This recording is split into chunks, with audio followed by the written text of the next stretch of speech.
Welcome back to the Oddity Shop podcast, our little oddballs, the podcast where we tell you creepy, odd, weird, strange, and bizarre stories from around the globe. I am sitting here with the wonderful human being that I get to call my curator and co-host. Hi, I thought you were Kara. going to say best friend. Hi, best friend. Oh, I mean, well, that's just implied. And I am Kara's best friend, Zach. How are you doing? I'm doing fabulous. I'm not, but it's okay. We're trucking along. Today was a brutal endometriosis day for moi. But you got through it. I did. I powered through most of my work day. I did leave 2 hours early, which normally I'd feel really guilty about. But you know what? I just can't anymore. Mm-mm. I came home. I snuggled up with the little weasel. Then I made some dinner, and now I'm here with you, and I do feel a lot better. Well, I'm glad. I mean, obviously, just hanging out with me, you're going to feel better. So that's true. That's why you told me, you were like, we can cancel, we can record. And I was like, no. Oh, my God. Well, we almost had to cancel because I decided to run to the gas station real quick before we started recording. Amazon drivers, dude. Parked in the middle of the road. The dude delivered his package, but he is just sitting in the driver's seat in the middle of the road. You weren't honking? Well, so there's a car in front of me, and we're both stuck waiting for him because it's a tiny little road. There's cars parked on one side, and we can't get around him. He's just sitting there staring at us. So could you tell he was in the car? Yeah, you could see him. Oh. Yeah, his high-vis vest, dude. Anyways, the car in front of me decides to start turning around to go back the other way. So now I have to turn around, and I did it in a snowbank because that's all there is snowbanks, and I got stuck for like 5 minutes, and I was not a happy camper. I'm so sorry. It's okay, but I did go to the store for nicotine, so at least I had that. I figured that's what it was for, and like that should just be a reason to quit in itself. Nobody would like me if I quit. But yeah, no, I'm over winter. What about you? What else is new? I was going to say, do you have anything positive? I do have something positive, which is the exact opposite of winter. I get a pimple on my neck. Everybody wanted to know. I think, sorry, that's not the fun positive thing. That's just me getting distracted by the camera. I am going to plan a birthday trip. Where are you going? Somewhere very warm, Arizona. I need to go hang out with my friends and stuff there, and I can't look at snow anymore. So if there's an event that I do have to go to Arizona for, and if they don't plan it between now and my birthday, I'm just going to go. I wish I could go with you. You should.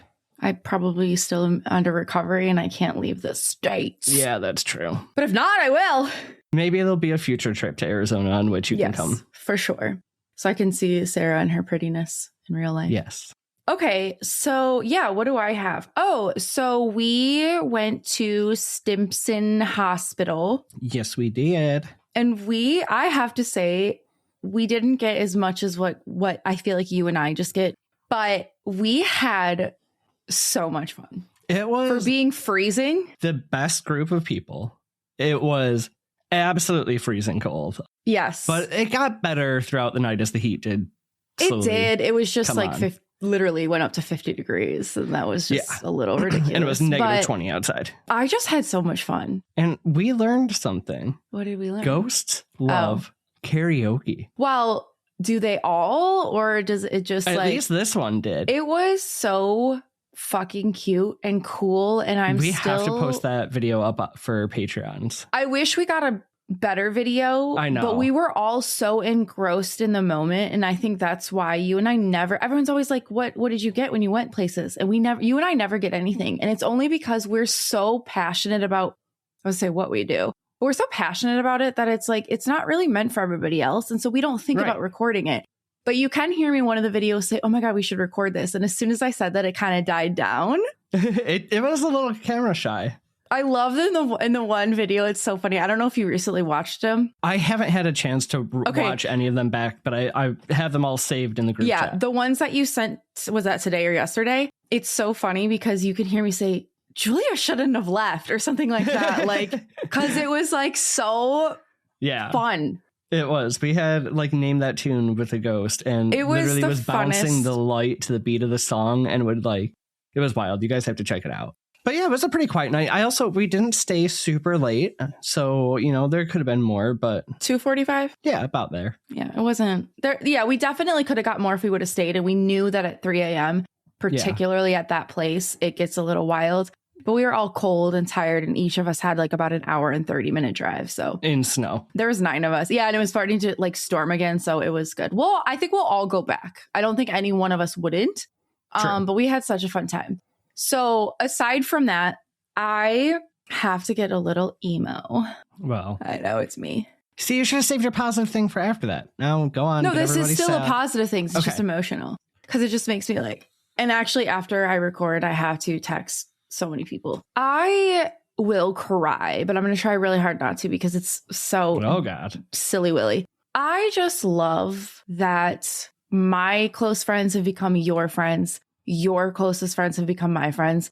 And that night did not feel like it was so many different groups of people. It just felt like we all knew each other forever. And what I have to say is that like, and Julia already knows this. I love Julia to the moon and back. Like but Missy and Danny have just become such great people to me, and Brittany too. And even Kelsey, like but them two have just become such great people to me that I cannot speak enough great things about them. And even like as we were leaving and hugging in the freezing cold snow, Missy's like, okay, so your surgery is like February 5th. She's like, call us. We'll come over and we'll just watch movies and we'll just like chill. And I know they will. And then there are some people that just say that, but there's no doubt that like if I'm bored, I could just be like, hey, do you guys want to like come drive an hour to just chill with me? Because I'm like bored and lonely, and they would do it. And so I just have to say that because they would in a heartbeat. That just, it was just.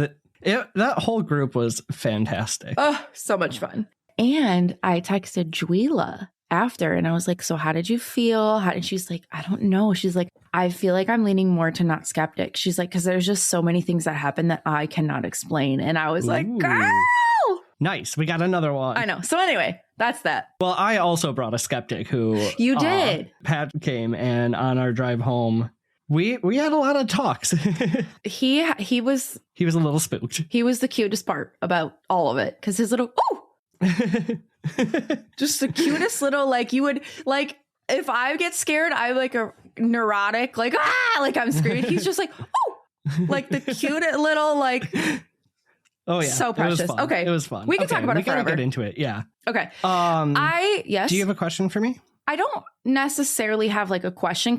I mean, it is, but like okay, we've talked about aliens and UFOs and all the things, right? We have it for a minute. Yeah. I want to know in a quick little summary, what is your view on it? UFOs, aliens right now that we're in 2026, things have changed, ideas have changed. What is your thought, like a quick little thought, if it's changed at all, about aliens, UFOs, all of that? I almost want to tell you to wait till next week and I'll answer that for you.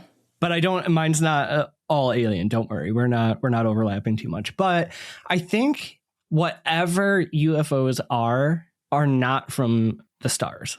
And that's my short answer. That is the greatest perfect answer. Also, y'all, I'm so sorry. My husband is probably going to be home in any minute. And if you hear Delilah barking in the back, just roll with it. Just roll. All right, let's do it. So before we start tonight, today, this afternoon, whenever you listen this morning, I do want to frame this differently than most UFO stories. Okay. Because the conversation has changed. And you gave us your perfect little... That's because I'm perfect. You are.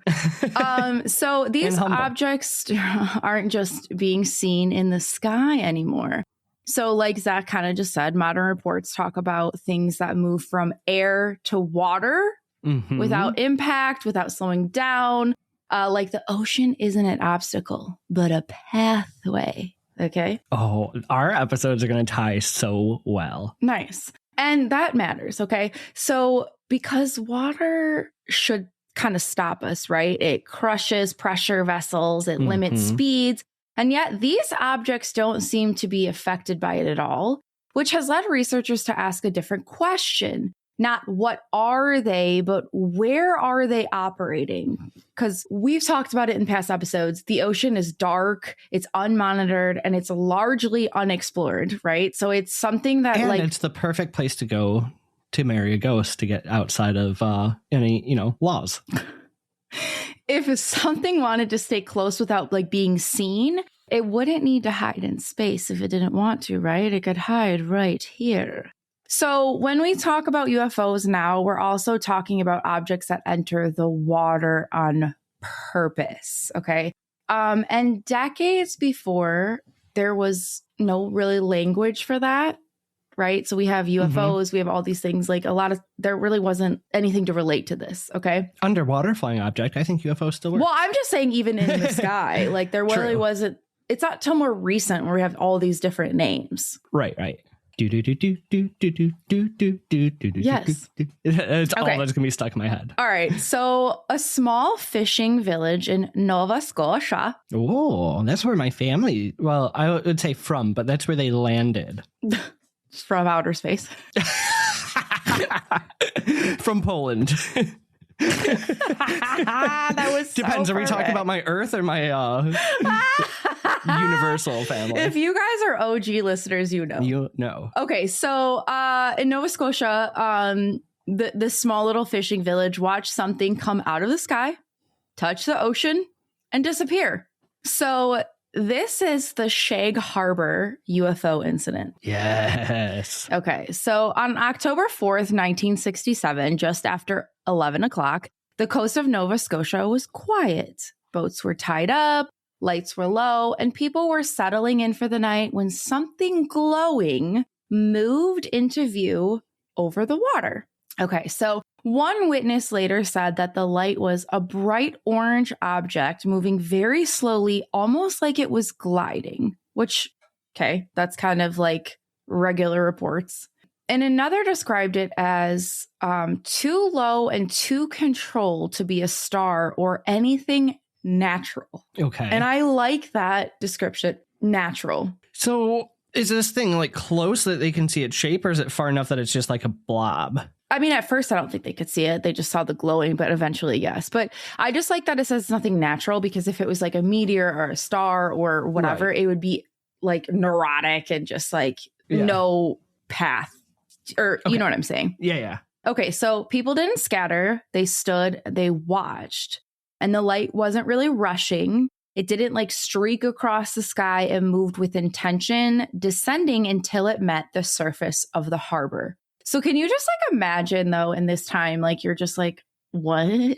Yeah. And especially like it's the 60s. There's not like there's drones and all that other like, exactly shit. So then it kind of just stayed there. So from the shore, witnesses could see the object floating. And I don't actually know if it was really like floating on the water or if it was above. Yes, like it was kind of hovering above. So, but it was 4 lights, evenly spaced. It was a steady like speed landing, if you could call it that. And one fisherman said it looked like a large disc tilted slightly, sitting on the water like it belonged there, which is so fascinating, because as to why I asked you, it's only been what, 20, we're in 26, but 20, I would say maybe 24, 25, 26, those where we've talked about it, them maybe potentially being in the water. Do you think like 24? I don't know when we started. It was only recently. Yeah. Like within the last couple years. I feel like it was that you've always heard of it, because even back John Keel and Mothman, they were talking about them going in and out of the water, but it hasn't become, it was still, I think until recently, like anticipating that these things still came from outer space. And I don't know where we're going with this, but I think we've just realized how many accounts there were involved. I guess what I mean is, if you were to ask anybody, not somebody that knows about this or researches it, it would be the last couple of years where they were like, oh yeah, I've heard. Yeah, that's kind of what I mean. Sorry. Okay, I got you. Another I said customer. Another customer said it didn't look broken. It looked active, like it was still doing something. So even though they're seeing it kind of like half tilted, potentially on the water, floating or hovering, we don't really know, it looked like it was still doing something to these people. Gotcha. Not to them, but yeah. Okay, so then the water around it, though, changed. And I find this very fascinating. A yellow foam spread outward, like thick and oily. I know. And one man later said that it looked like something boiling just under the surface, but without heat. Okay. So it's not like you could see like heat. It's almost like a microwave or some sort of just radiation. Like bubbling. Yeah. Isn't that weird? So no one kind of recognized what it was. There wasn't really. How far out into the water is it now? Do we know, like, from the harbor? I'm not really sure. Like, it was very close, though. I mean, if you can clearly see foamy yellow water, yeah. Yeah, it was pretty close. So no one really had a name for whatever this was. They just watched. And like you kind of said, there's no drones. There's no phones that you can record. Like, we're just out on the harbor watching. So when Constable Ron Pond responded to the calls, he expected like a wreckage, right? Because people are like calling and they're like, yeah, this thing came from the sky and went into the water. So he's thinking it's like a plane, something crashed, like, you know, so he's being logical about it. So he's expecting there to be a crash and wreckage. But instead, he saw a glowing object sitting low on the water. And years later, he would say, I saw a large object floating on the water. It was not a plane. And that's it. I wonder why he waited years. Yeah. And that it's still giving us nothing. When he was interviewed. No, but I think that shows the fact that it's so simple is that it wasn't like made a mockery. It wasn't crazy. It was just like, hey, this is what we saw. Because you know when people are making up stories, they add a lot of details. That's what I mean. Like, it was just, that was it. So my next line, there's no drama, no speculation. And so from his vantage point, Pond watched the object move slowly away from shore. The glow stayed consistent and the foam lingered behind it. And then gradually the object slipped beneath the surface. So just very slowly, kind of like shunk. Eerie. So Pond later described it as descending, not sinking. I love that we're talking like a water story and his last name is Pond. I know. Hey, Zach, are you running low on spiritual supplies? Hey, Kara, are you looking for a place with handmade items? Yeah, we should probably go to Mystic Moons. Oh, our buddies? Yeah. They make the most wonderful hand-dipped incense with over 24 scents, and we've smelled absolutely every single one of them. Yeah, or maybe you might just be looking for a hand-strung bracelet made with only the best intentions. And not only do they have the best intentions, they have 4 strings each, and they last forever, which I would know because I've broken every bracelet you've made for me and not theirs. Oops. Well, they also have simmer pots for every occasion, like San to Yule. And don't forget, Melinda is also a medium and a tarot card reader who's given us amazing readings, so she's ready to help us or you connect with past loved ones and get to know insights into your world. My spirit animal is a camel. Thanks, Melinda. Anyway, so look for Mystic Moons on Facebook or Etsy, and then you can restock all your spiritual supplies. Oh, be sure to check them out at www.etsy.com/shop/Mystic Moons LLC. Or at Mystic Moons on Facebook. They're all over our socials, so I'm sure you'll find them. So go get some goodies. Okay, Kara, goodbye. Bye. Okay, so rescue boats, though, were immediately launched. Crews scanned the water, expecting debris or, I almost said souvenirs, survivors. And they found nothing. God, I'm all over the place. Y'all, thanks for being here. You're pronouncing all your words right today, mostly, so you're doing all right. For now. Knock on wood, everybody. Now. Okay, so thank you. One Coast Guard member later said, there was no sign that anything had crashed. It was like it had just gone underwater and disappeared. Okay, so something though hadn't disappeared, like not entirely. So the Royal Canadian Navy began tracking movement beneath the water using sonar. Okay. The contact was steady, slow, and deliberate. So again, it wasn't like a natural like thing just weaving and bopping. So one naval officer later recalled it wasn't moving like any submarine we were familiar with. So they were like, we don't know what the hell this is. So again, you have an officer saying that it was not a plane. Now you have their naval, whatever, saying it's not a submarine. Do we have a description of like how it was moving under the water? No. Like sideways, up and down? No, it was just, they say very, very, what did he say? Very deliberate, just like, nothing unnatural, again, is like the perfect word. Okay, so at one point, sonar picked up a second contact. Another officer later said they appeared to be 2 objects underwater moving together. Creepy. So before I keep going, I kind of was thinking about this. Do we think it was, if we're calling it a UFO at this point, Do we think it was two UFOs that were moving together? Or do we think that this is such a natural thing for under the water that it could have been another animal or something? I mean, they didn't say. Like a whale? That just like move. No, but maybe they're so familiar with it that they just know. I don't know. It seems like at least from what I've read about it, is like there's like almost underwater bases, so it would make sense if there was more than one object, because they're not just going to go like chill on the bottom of the ocean for no reason. At first I thought that it was too, but then I started thinking about it because I'm like, well, if they are technically, maybe they have a little base underwater, or maybe they do function underwater, we don't know. They can. True. These underwater animals could be so familiar with them that it's like one of them, so it could be moving with them. However, I do think that this naval person would have been like, this is a whale, this is a thing. Like they would have known. But I just like thinking about it, though, you're like, well, the aliens are friends with the whales. Why not? Okay. So no one really said it out loud at this time, but the implication hung everywhere. Like they were just like, oh, right. You know what I mean? So did you see that? Yeah. So we're like, what is this? So divers were sent down into the dark, freezing water. Visibility was really, really poor, and then the conditions were just dangerous. But they found nothing. Again, no wreckage, no damage, no trace of a conventional craft. And that's kind of what they're still logically looking for. Were they able to collect any of that foam? No.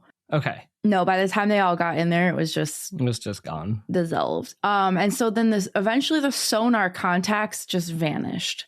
So one moment they were there, and the next that they were just completely gone. Okay, so years later, declassified Canadian government documents quietly confirmed what locals already knew or thought. The incident was logged as a UFO. Nice.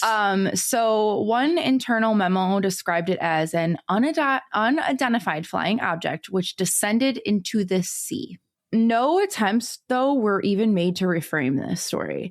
There was no alternate explanation. Nothing was offered. It was simply recorded and filed away. Well, that's the difference between Canadian government and U.S. government for you. Well, but not even that. It's just the people in this small little town. Like, right. That's what it's very striking about Shag Harbor is like kind of what happened after. Nothing. No one really recanted their stories. No one changed their stories. No one tried to cash in. The people who saw it went back to their lives, and the harbor stayed quiet. The ocean kept it secret, basically. And the story just like, it didn't really end. It just stopped being discussed. Like nobody even like made it a big thing. Like it was just, which is weird. Like, you know, that's like grandpa gets a few beers in him and talks about one day back in the 60s. But it's just bizarre to me that like nobody questioned it. Yeah. Their military they did just like put it in the file. They didn't like, no, but nobody was asking for it. Like, but what is a way to like normalize things, you know, just, it doesn't have to be sensational. I agree, but I guess the point that I'm getting is nobody even asked questions after. You wouldn't have asked, what did I see? I mean, if they logged it as a UFO and they couldn't find anything, that was not like that answer public anyway. Though. Oh, okay. The military, their Navy just logged it as that. I'd just be sitting out at the harbor with my lawn chair every night. Right. Their little quiet harbor, like nobody asked any questions. They didn't even say like, well, what did we see last Tuesday or whatever day it was? Like, that's what's like, okay. Like they just kind of were like, yeah, that was strange, and moved on with their lives, which is not a bad thing. I'm not saying it's a bad thing. It's just like interesting. Huh. Because here, things would be going crazy. Oh, absolutely. Okay, so in 1967, there was, again, kind of like what we talked about, there was no language, though, for kind of what happened at Shag Harbor. Like, there wasn't anything to maybe portray it. So, no task force, no congressional hearings, kind of like what we talked about. There was no terms for a UAP. There were just people standing on the shore watching something they couldn't name.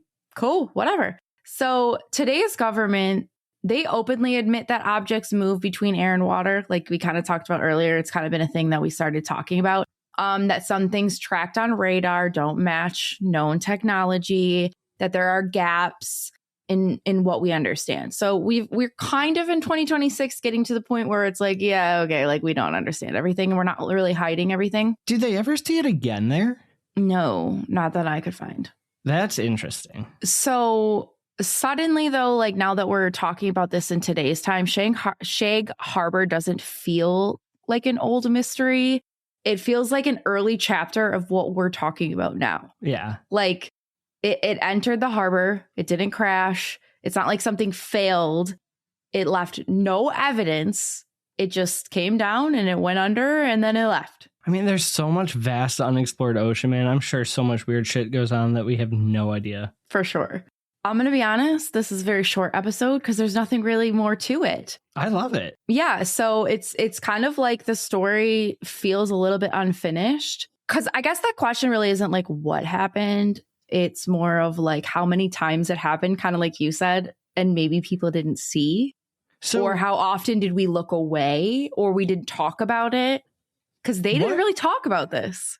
What in your mind do you think it is? Because obviously I know you're not going to say like alien from outer space. Are you still thinking it? Oh, do I still think it's what? I don't know. What are your thoughts? So, okay. I think, how long did we start this podcast? 22, I think. Okay. Are we going on 4 years? Good Lord. 4. So kind of in the beginning of this recording, and I'll never let you live us down. You made fun of me, but now you're starting to think it. Like I think that Bigfoot or they're, interdimensional. Yeah. I did make fun of you. You did. I think that aliens, UFOs, things like that, I've always kind of felt something different other than just like the space thing. Mm-hmm. I think they can kind of just do what they want. I think they don't really have limits. Because if they can be living and chilling in space and live on a planet or wherever we think they are, why couldn't they then go to the water? Like they're clearly above us. Do you know what I mean? So yeah. I do think that it was a UFO. I think they were just like, hey, what's up? They're probably like, this is a very chill town and they won't freak out as much or like try to kill us. And we're going to be like, hey, that's what I think. Like, I don't know. Like, why? Are you thinking it's something like, what are you thinking? I can't put total words to what I think, but there's somewhere related to dimensions and time. Oh, for sure, right? It has to be. And I think they're almost some sort of like, and I know I've talked about this before with different things than just a UFO, but there's some sort of watchdog. I mean, if you look at when UFO flaps typically occur, they're usually also around large world events. You know what I mean? So yeah.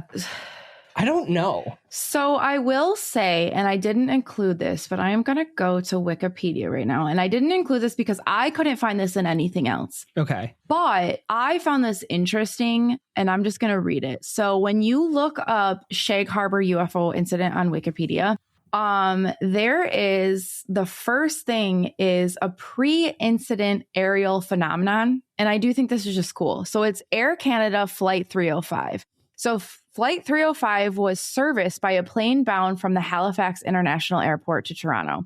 While flying over Sherbrooke, blah, blah, blah, meters, doesn't matter.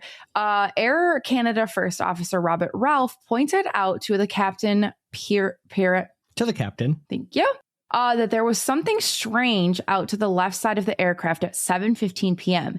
In his report, the captain reported an object tracking along on a parallel course a few miles away. He describes it as a brilliantly lit rectangle object with a string of smaller lights trailing. At 7:19 p.m., the pilots noticed a sizable silent explosion near the large object. 2 minutes later, a second explosion occurred, which faded to a blue cloud around the object, which, if you think about it, there were 2 being tracked underwater. So did they just kind of like, quote unquote, explode into the atmosphere where a plane could see it? So are we just like you said, like, is like it time? One into the water first? Yeah. Is it like time and like interdimensions, like where an explosion is like popping it through? Right.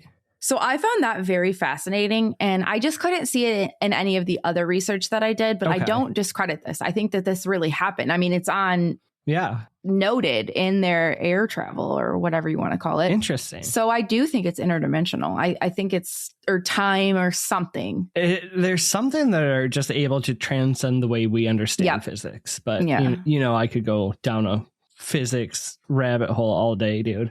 Yeah. Of shit I don't understand, but I find really intriguing. Well, that's what this Cool. podcast is. Shit we don't Right. understand, but we find intriguing. That's what we should have We should named put it. that on a shirt. Yes. Jot that down right next to your note that says vibe out. I think I got rid of that note because I just didn't understand it. Nobody did. Wait, what do Well, I have dude, to- good what job. is it? I've Shit we forgotten. don't understand. but find really intriguing. But okay. The shit we find really intriguing but don't understand. I don't know. We'll listen back. it, I'll let you know. No, this one's been on my list because I've definitely read about it before. I love that it's very simple. Yeah. Like it's not wild. Like what's the one you did where we were all Roswell? over the goddamn states?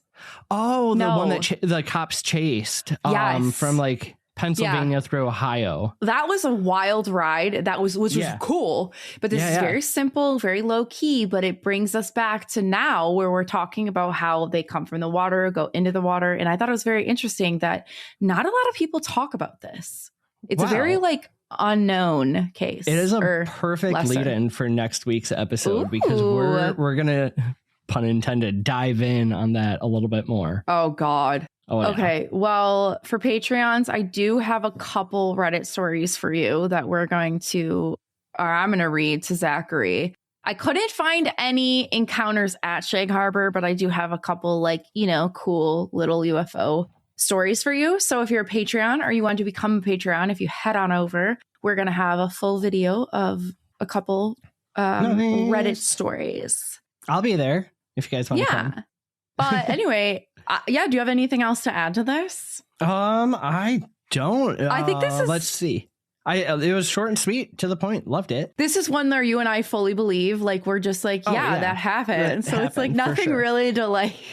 Good time to ask for your UFO stories if you have any for some write-ins. We've got paranormal or weird postcard.